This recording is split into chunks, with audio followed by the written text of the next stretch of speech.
In today's video, I'll be teaching everyone on how to make Roblox GFX.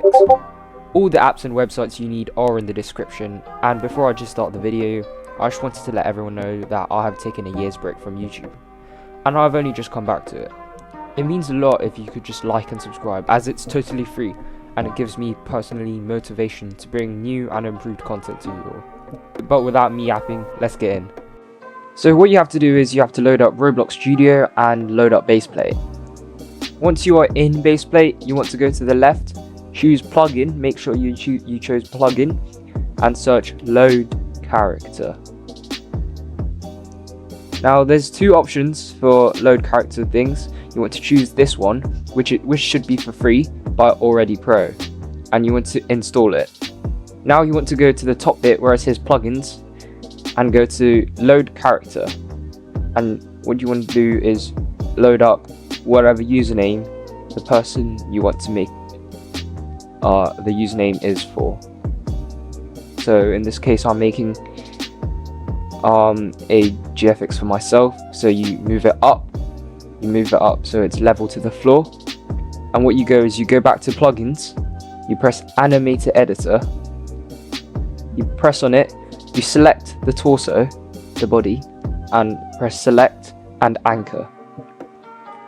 What now is you can just basically play around with it, see however you like how the thumbnail will look like, how your player would look like.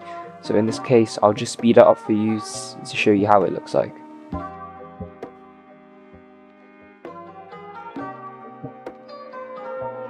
Now I've finished setting up how I would like my player to look like, so I would go to the left, select on my player, right click, go down to save and export selection, and here you export to wherever you want to save it to.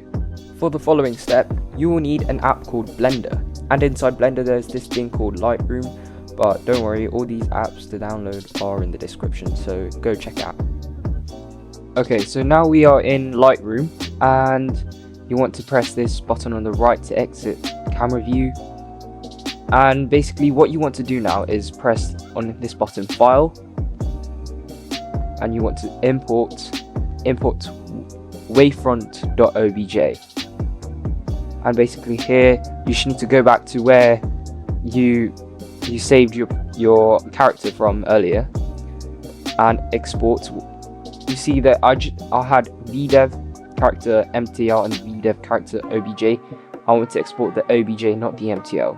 So I double click on it, and it should look something like this. And you may be wondering why there's not color, but don't worry, we are currently in the viewpoint shading. What you want to go here is this middle button here, and there you should see some light.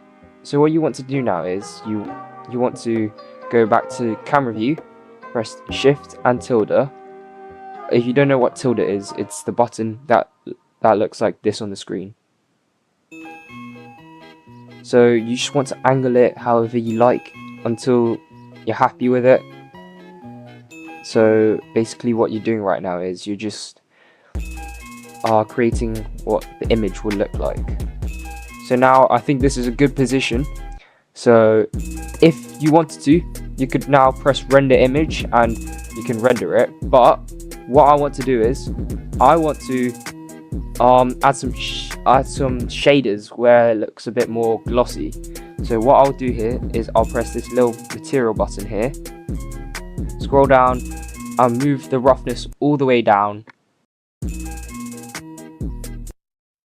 And there's a little bonus if you want, you can add a tiny bit of metallic, but only a little bit, and move up the IOR of your character. Now if you render your image, it should look a bit more glossier than before, which is good. But there's one step before I'm going to do before I render my image, which is I'm going to go to where the lights is, and I'm going to change the color of the lights. So currently it's yellow. I'm going to change it to white. This is your preference on what you want, you know, the light color to be around your character. You can change every single light, so There's quite a few around here. You can change every single one of it, but I want to change it all white because it's simple and it gets the job done. So now we have it all done. So what we want to do now is render and press render image, and now we just need to wait for our GFX to render. So I just rendered my image. That took me roughly like 30 seconds. So what I want to do now is I'll go to image and press save as, and do what you pretty much did and earlier and save it wherever you want to save it.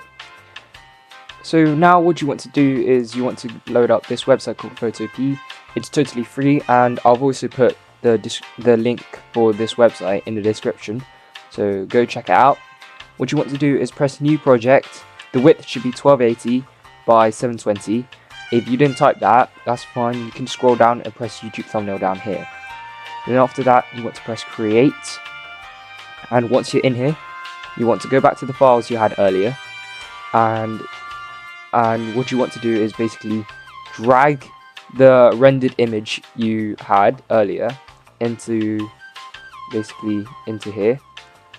Once you drag it in here, it looks all good, and basically from now on you can just choose like everything that from now on in this video is pretty much your choice.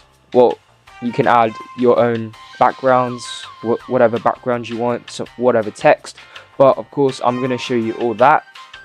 So for this video I'm gonna find myself a background that I like. Alright, so I just found an image that I just like. So what I want to do now is copy and paste the image. So I'm just gonna drag it so it fits the whole canvas. And you might be wondering why my character's gone. Don't worry, it's just because the layer is on top of my character. So I just want to drag my character on top of the layer, so it's on top of it, of course. So there's some optional stuff here. You can go to filter, and some people think that blurring the background a bit looks cool, and I agree with that, but of course if you blur too much it's not as good. So there's a sweet spot. So I say for this one I'll go 41 pixels.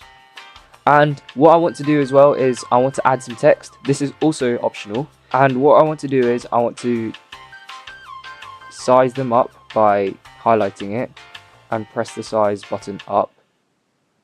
This next bit is also optional actually. I'm gonna right click and press blending options. I'm gonna add a stroke onto the text. I'm gonna make it white, of course, or else it'll look the same color. So it gives like a little border on the side of the text, which it depends. It may look cool, it may not look cool, so it varies.